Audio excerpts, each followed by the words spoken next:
for tuning in to Endorsed by Krys. I am here today with Dan P.LEE, none other than the fashion stylist here in New York City. So yeah, let's get started. So who is Dan P.LEE? So Dan P.LEE is, I am a fashion stylist here in New York, originally from North Carolina. Yeah, been here, journey going into year 4 as we close out quarter 4 here. And I'm just a young kid who had big dreams from a small town, got big dreams, although that sounds very cliche, but it is what it is. And I'm always gonna rep being from a small town and being, having that mindset to like see a bigger world that's out there beyond the textbooks and the pictures and the things that we may be taught or see on TV. And I've been blessed to use the portal of fashion to be my way out. So that's how I was somewhat Dan P.LEE. When was it when you were like, honestly, styling, that is what I want to do? Okay, so something happened to me around like 19, my sophomore year in college at East Carolina University. And I just like, my whole life I was, kind of like a scholar. I was in, honors classes and AB honor rolls and everything. And I got to college and began to struggle. And something wasn't adding up. I was like, no way. I usually was good at grasping concepts and math and science and all that, but I just couldn't pass chemistry. In my first dream, I thought I wanted to be a dentist. Then I thought that was my calling, and I was like, oh, I'm going to be a dentist. And then I began to realize that I only wanted to be a dentist for the wrong reasons, because of those are one of like the society, like good jobs that society say go out there. Right. And being that I was such a smart student, be a doctor, lawyer, dentist, something. And I realized that I had a good mentor at the time. He was a senior, I was a sophomore, Jamar Sampson. And he used to always ask me like, you sure you really want to do dentistry? And we used to always talk about fashion and everything. And then like I realized like maybe I'm chasing the wrong dream. Maybe this isn't it. So I began to search for things I'm actually really passionate about. And the next thing up was fashion. Like I was known for like being one of the best dressed in high school. I can't really fly on campus at college. And I just love fashion. I just didn't have no knowledge or any exposure as to how far I could go. So I took a leap of faith and just changed my major to fashion. And now here we are today. Here we are today. What would you say one of your biggest accomplishments has been? One of my biggest accomplishments? I'm pretty sure there are many, but if you could pick one, what's one that you're like, honestly, I gotta go run home and tell my people about this one? I would say today I've been blessed to, as of recently, a couple months ago, to start my first music video, like as a lead stylist on my own. So and who was that with? That was with the artist Famous Deck. So that's one of my biggest accomplishments thus far. Although you know the process. You intern, you assist, you work your way up, and then you leverage, do what you got to do, and then you have some. You get to the goal is to get to a point where you have projects on your own consistently, and then you become the stylist. So in my young career, I'm blessed to have done my first music video. That's definitely high up there. That is, and I don't think we said this at the beginning. Can you tell the people how old you are?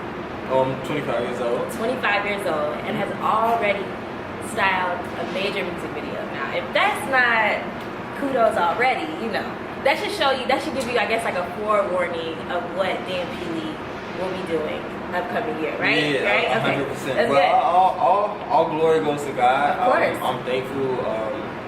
Definitely, he gave me, that's, to piggyback on the question of earlier, he gave me, like, I can't be so, he really gave me, like, a clear, like, blueprint, vision, dream when I was 19. And I remember in my dorm room, like, tossing and turning when I was deciding to change my major. And he gave me, like, a foreshadowed dream to, like, confirm that I should. What happened in life is really, like, very rewarding, and it just makes you very thankful just for everything. And so, I mean, this is a great segue into my next question. I feel like on social media, you are one person who I can say, without a doubt, has no fear to thank God for your accomplishments. And I feel like, as a generation, that's something that, my mom, I grew up in a praying household, always at church. And when you were younger, your parents would always pray for you, but then once you got older and you started to see the blessings like come from praying, it's like, no, I need to do this. So like, what makes you like, how is it that you have such, I guess, like this big relationship with God?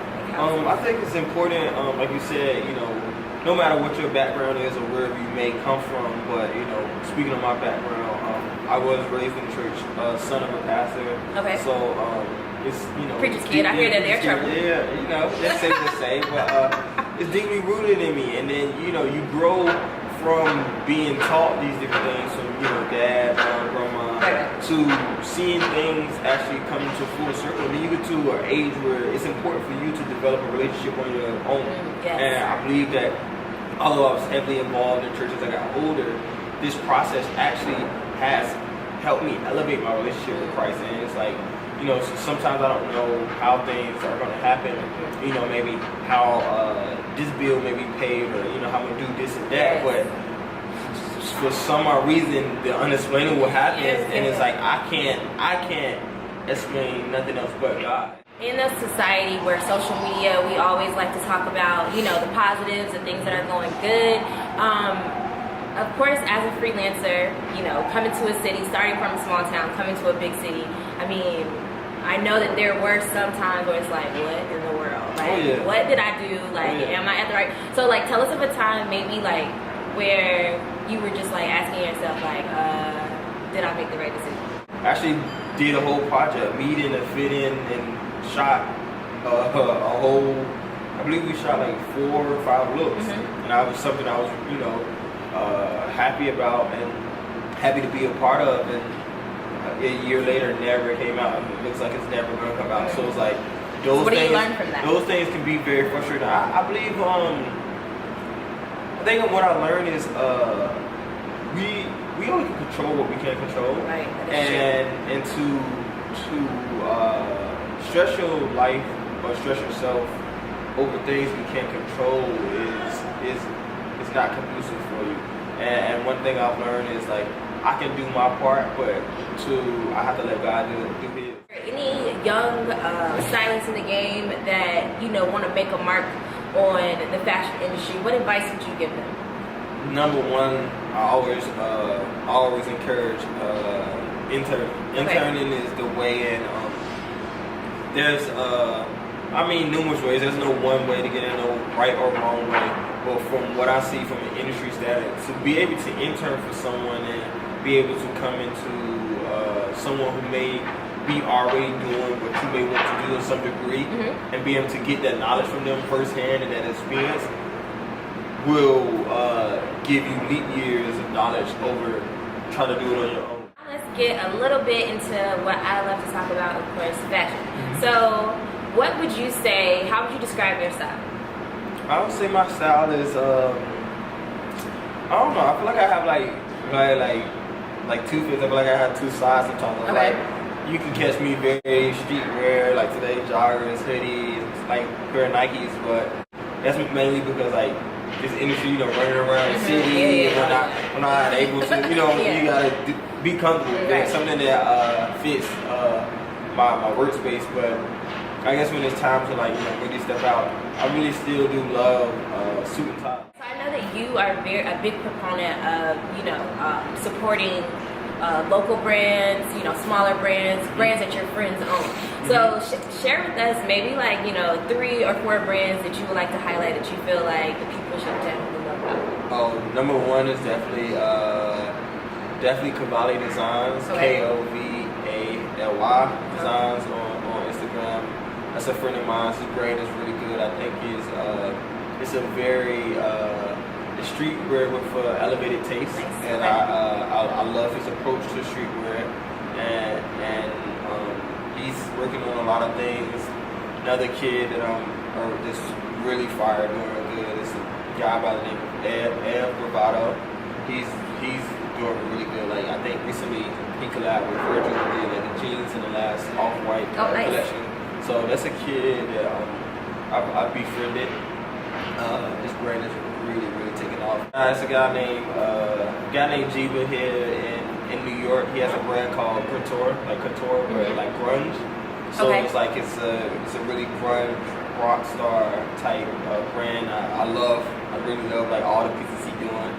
And there's a young kid by the name of the girl got Ant Label, and Anthony is a friend of mine. He's really doing some like crazy different things I haven't seen, and I think a lot of people maybe haven't really like caught on to him yet, but in due time, those are my friends here in New York. There's one kid that I would like to highlight in Tampa, Zay. Oh, okay, yeah. Check it out. So I'll definitely put the link here to where you can check out my lookbook. I got to rock one of their vests that they did a collab on, and it was definitely dope, super fire. And Zay is cooking up out of Tampa, Florida. So like this kid is like this.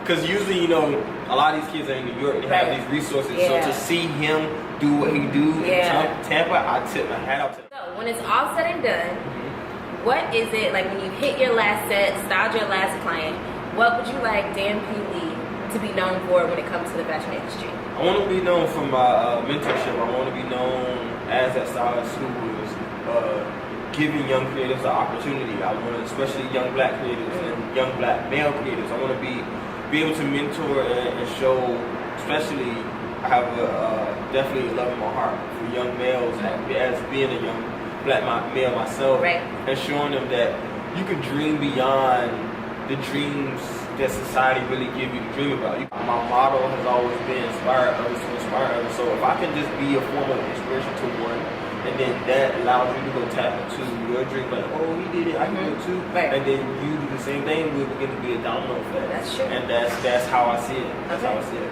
Okay, so fill in the blank. Okay. Fashion to me is like?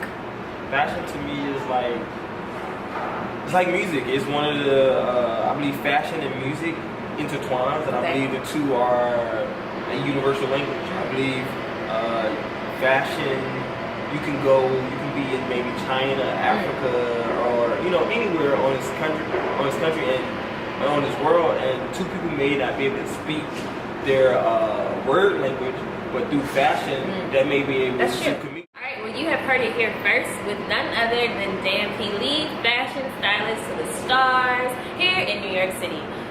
Be sure to follow him on his social media channels. Dan.P.LEE.